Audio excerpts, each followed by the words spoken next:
Not a bad one. Cabela's ripcord, you know, that the spinning rod, a lot of times when you got to throw a spinning rod, I just love braided line. Braided line just makes it so much more manageable on a spinning rod. That's a nice fish. 2.5 pounds or so. Let's take a closer look at what Clark and Wade are using to pull in the Lake LBJ largemouths. Fisherman's Handbook presents End of the Line, the gear you need to get the big one tugging on the end of your line.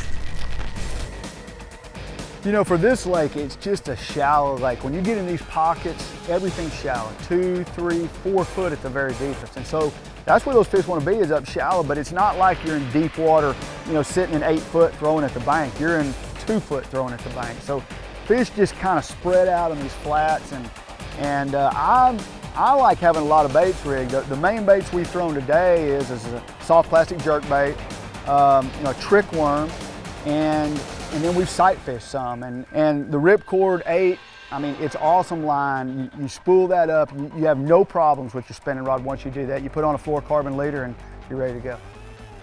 When you really break apart what we did on this trip to Lake LBJ, we visited it basically 3 times over a month period. We looked at water temperatures that started in the upper 40s, low 50s on our very first trip, all the way up to about 60 on the last trip when we were there.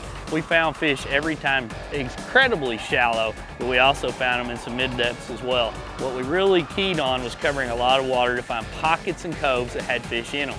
And as the water temperature warmed, we began to actually see fish in spawning positions and pick them apart every time we went in there, which made for some incredible fishing. A couple of things to keep in mind.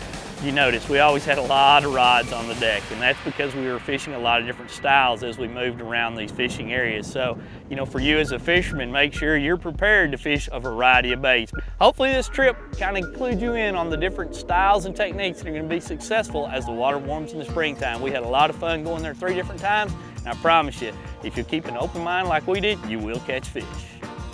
For any of the products seen used on today's show, visit Cabela's.com. Oh, I like that.